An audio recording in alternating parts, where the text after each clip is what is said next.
পবিত্র, যার একদিকে বন্ধন, আরেকদিকে জীবনের সংগ্রাম, সেই জামাই ষষ্ঠী। আজ জামাই ষষ্ঠী, মোদি জামাই ষষ্ঠী করে না, কিন্তু আমরা করি। আমি চাইব আপনাদের মাধ্যমে মোদির কাছে এই যাক ছবি, যে কথায় কথায় বলেন আমি বাঙালি, मैं বহিরাগত নেই হুঁ, আপনি দেখুন কোনটা বাংলার সংস্কৃতি, এটাই বাংলার সংস্কৃতি। আজ জামাই ষষ্ঠীতে জামাইদের চিংড়ি, ইলিশ, দই, রসগোল্লা খাওয়ানো হবে এবং এটাই বাংলার চিরনবীন চিরপ্রবীণ সংস্কৃতি এবং এই বাংলার সংস্কৃতির ওপরেই বাংলার ভিত, বাংলার স্তম্ভ দাঁড়িয়ে আছে। এইটা মমতা ব্যানার্জির নিজের ওয়ার্ড, মমতা বন্দ্যোপাধ্যায় এই ওয়ার্ডেই থাকে, অভিষেকও থাকে। আমরা এই সংস্কৃতি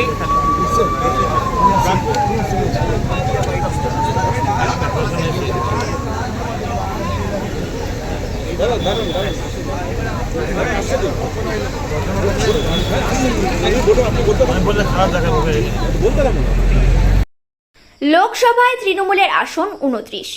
লোকসভার ফলে চাঙ্গা তৃণমূল। ফল বেরোনোর পর বাঙালির প্রথম বড় উৎসব জামাই ষষ্ঠী, তাই সেলিব্রেশন হলো ভবানীপুরে। 62 পল্লী পুজো প্রাঙ্গণে বুধবার স্পেশাল 29 জোড়া মেয়ে জামাই বরণ করলেন পুরোদস্তুর শ্বশুরের ভূমিকায় থাকা মদন মিত্র ও তৃণমূলের নবনির্বাচিত সাংসদ তথা অভিনেত্রী রচনা ব্যানার্জি। মূলত যাদের আলাদা করে জামাই ষষ্ঠী পালন করার সামর্থ্য নেই, সেই সমস্ত দুস্থ পরিবারের মেয়ে জামাইকে নিয়ে পালন করা হলো জামাই ষষ্ঠীর অনুষ্ঠান। সোহমের ঘটনায় সোহমের পাশে দাঁড়ালেন না অভিনেত্রী রচনা ব্যানার্জি। নবনির্বাচিত সাংসদ হওয়ার পরে এই প্রথমবার রাজনৈতিক বক্তব্য রচনার। সোহম যা করেছে সেটা তার নিজের বিষয়, প্রত্যেকেরই আলাদা আলাদা ভাবনা চিন্তা থাকে।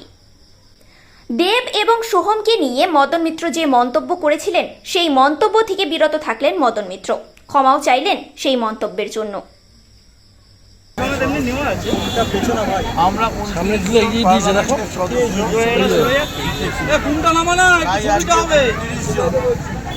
29টা পেয়ার জামাই ষষ্ঠী, জামাই এবং তার স্ত্রীকে আমরা খাওয়াচ্ছি এবং এই জামাই এবং তার স্ত্রীরা, বৌমারা, তারা সবাই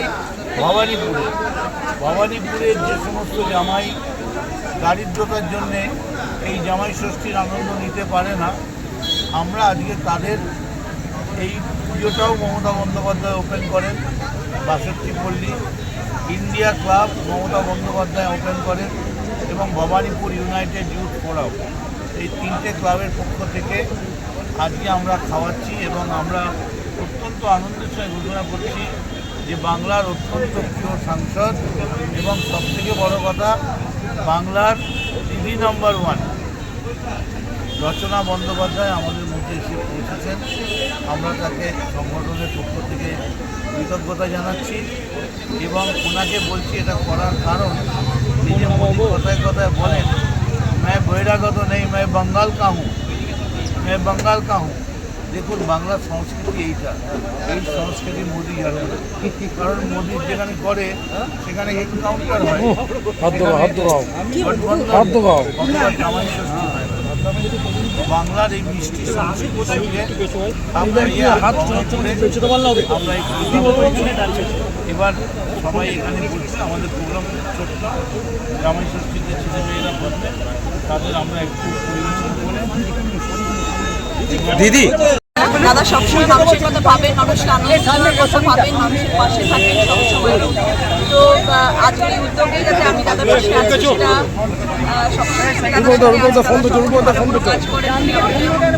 সবসময় করেন যে রচনার আশা থাকে আমি সবসময় দাদার সঙ্গে কাজে থাকার চেষ্টা করি, যাতে কলকাতায় থাকি। আজকে সৌভাগ্যবশত আমি ফ্রি ছিলাম এবং আমি তাদেরকে বললাম যে আপনার এই অনুষ্ঠান হচ্ছে এবং যারা আজকে জামাই করছেন তারা ভীষণ আনন্দে আছেন। আমি আজকে এসেছি বলে এবং সবার কাছে একটুখানি খাবার পরিবেশন করতে তাদের আনন্দ এবং আমার খুব ভালো লাগছে। দাদা জামাই ষষ্ঠীর দিন এই ধরনের একটা না, এই মদন মিত্র একটা সবসময় কিছু যারা অভিনব কিছু করেন, এবারেও যেহেতু তৃণমূল কংগ্রেস 29টা লোকসভা কেন্দ্রে পশ্চিমবাংলায় জয়ী হয়েছে, তাই মদনদা মন্ত্রী সব মিলিয়ে ওরা ঠিক করেছে যে এখানে 29 জন জামাইকে ওরা এখানে সম্বর্ধনা দেবে, আশীর্বাদ যেটা এখানে টাকা হচ্ছে তাদেরও উপহার তুলে দেওয়া হবে।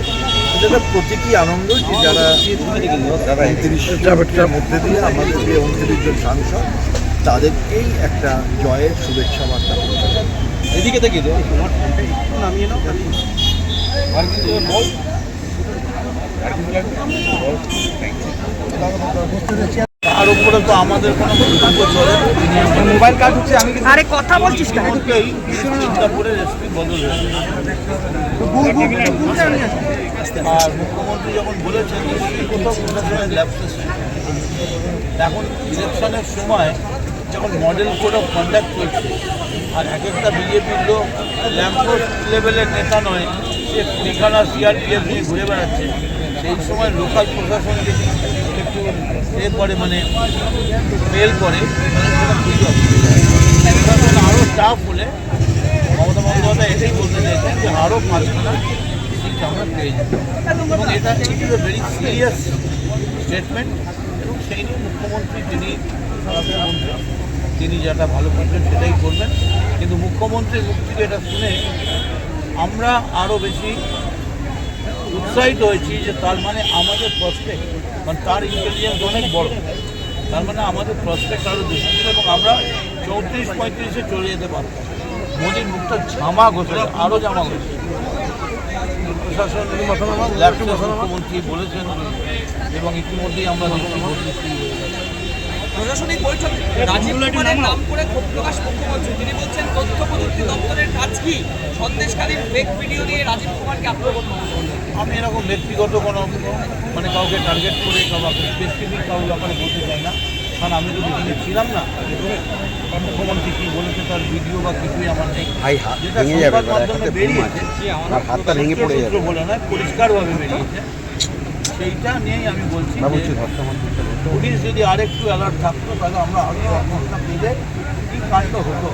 ওদিকে এটা ছেড়ে হয়ে আমেরিকা পালিয়ে যেত। আমরা দেখেছি শুভেন্দু অধিকারী নানা সময় নানা খবর সামনে নিয়ে আসে, বলে যে নবান্নের ভেতরে আমার লোক আছে, সমস্ত খবর আমরা পেয়ে যাচ্ছি, এবং সেই নিয়েও কালকে আমরা জানতে পারছি সেটা নবান্নের খবর মানে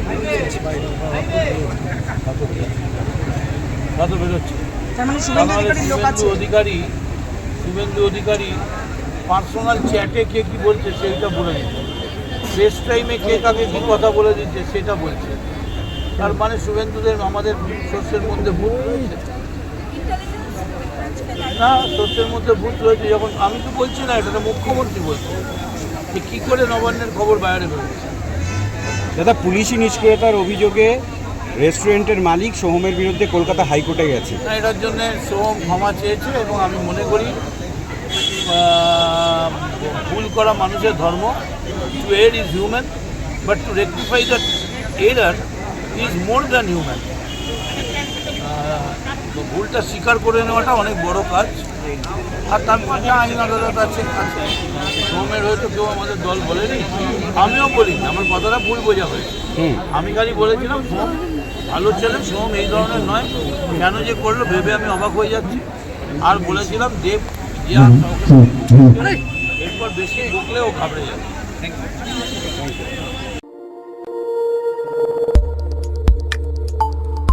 দেখতে থাকুন নিউজ প্রাইম টাইমস, আপনাদের সাথে আপনাদের পাশে।